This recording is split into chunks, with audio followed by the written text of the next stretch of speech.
Good morning. I'm Cleo Franklin, founder and president of Franklin Strategic Solutions, and also the author of a new book called Coffee with Cleo. I want to welcome you to Coffee with Cleo. This is a engagement platform where we spend time, no more than 5 to 7 minutes, with some of the best thought leaders and influencers across the world. And today is an opportunity to spend time with someone that I think you're going to find very interesting. We're speaking to Mr. Collis Jones. Mr. Collis Jones is the Vice President of Public Affairs. He brings over 20 years of governmental and strategic, tactical, and policy development experience to the role, and he's one of John Deere's key contributors in their client-focused business initiatives. He's been with the company 31 years, and prior to this 31 years, he spent many opportunities across many functions from marketing, sales, public policy, and he continues to drive a lot of the public affairs strategy for John Deere. Collis also serves on the Thurgood Marshall College Fund Board of Directors and the Augustana College President Advisory Council. He's also a member of the Government Relations Executive Council as well, and so I'd like to welcome Collis Jones to the platform. How are you today, Collis? I am fantastic, Cleo. Good morning to you as well. Fantastic. Well, Collis, the first question I'd like to ask you is this. In a world of public affairs, the ability to gain influence and collaboration of mutual benefit often has been referred to what people have termed as soft power. How has COVID-19 impacted and challenged the world of public affairs in general, from your perspective? Sure, Cleo. Thanks for that question. Soft power, I like the term, but probably I've likened it to collaborative power. What the world of outside brings to the world of Capitol Hill, it actually creates power together. But that world has changed during COVID-19 quite significantly. As I look at, the ability to go to the Hill, meet with legislators, meet with their staffs, and have conversations. Right now, we don't have the ability to do that. So what I look at is the fact that we've built relationships. So long-lasting relationships that have been built over time give us the ability to reach out, communicate with those legislators, but yet still have an impact on legislation and activities that are moving forward. One of the most significant things is this little device in my hand. It was a phone first. Before we surfed the internet, we texted and we tweeted, we picked up the phone and we called people. And actually, that's really been our vehicle of outreach back to Capitol Hill, is actually picking up the phone and calling. Collis, I appreciate that answer. Thank you so much. The next question I have for you are, what are some of the best practices and strategic shifts that you've witnessed due to the dynamic and fluid new realities of COVID-19, which has impacted everybody across every industry and category? And are there any differences that you see in public policy or public affairs here in the United States or globally? Sure, Cleo. So actually the journey we've been on with our public policy platform is actually a shift from flat files and paper and writing things down to actually software solutions management.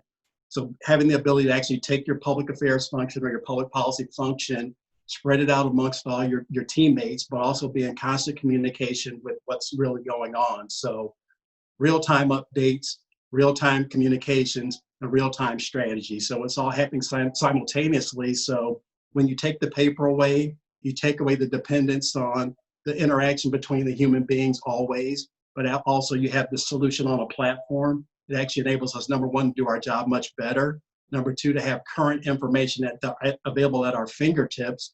But then number three, to be able to communicate with those individuals in real time about the happenings and issues that are going on in our business and our industry. Fantastic, Collis. Just two more questions. And again, the book Coffee with Cleo really gets into the aspects of leadership, why people lead, and the inspiration behind it. And it's also the lessons that they've learned along the way. So my final questions will be this.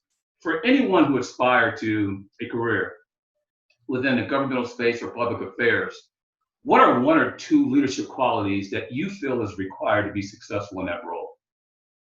Okay, Cleo, and I'm going to take a little bit of a liberty here, and I'm going to share three things with you. So the first thing I'm going to share is, number one, know your craft. So are you passionate about what you're advocating for? So whether it's your company, your position, you really need to be very passionate about that and have a very thorough understanding of it. Number two, when you're working with legislators and or their staff, don't come with a problem without a solution. So everybody has a problem when they knock on the door, but really what is your meaningful solution that's actually a win-win for everybody involved? And number three, in the world of policy, you win and you lose. You don't take it personal. You have permanent interests, but you have temporary friends. So if you keep those three things in mind, you can be very successful in the policy space. It's a great answer, Collis. I really appreciate that. And last but not least, I believe inspiration can happen anywhere. There's all around us. But some of the best inspiration comes from our family, our parents. And if you could share with us one of the best leadership lessons that you basically have learned from your father that has been with you today, that you applied within your personal life as well as business.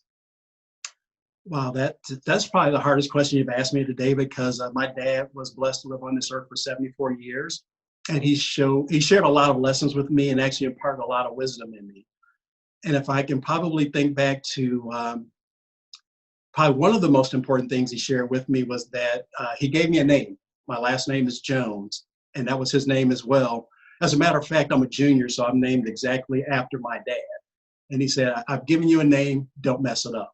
That's probably one of the most important things he told me. So everything that I do, everything that I've done, and everything that I will do in the future reflects back to that name that my dad gave me. So always had a lot of great pride in being a junior, believe it or not. You know, some people find it difficult to say they can't make their own way, but my dad gave me the ability, the space in the room to make my own way in the context of being named after him. And so I've often thought about, will my dad always be proud of what I do? So the 74 years he was on this earth, he was able to tell me that, son, I'm proud of what you've done and what you're doing. Today, I hope he's looking down on me and still saying, I'm very proud of what you're doing and what you're accomplishing. So appreciate the opportunity to share that point about my dad.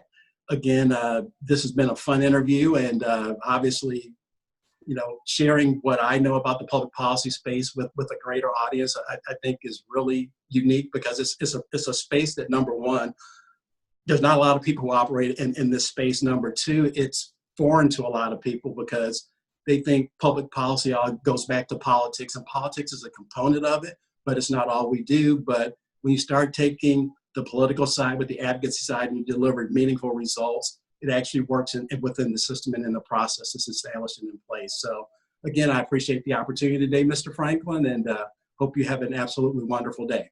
Thank you so much. And again, we've been speaking to Collis Jones, the Vice President of Public Affairs Policy and Strategy, the U.S. for John Deere, and wish you all the best. And the next time, we'll have even more Coffee with Cleo. Thank you. Thank you, sir.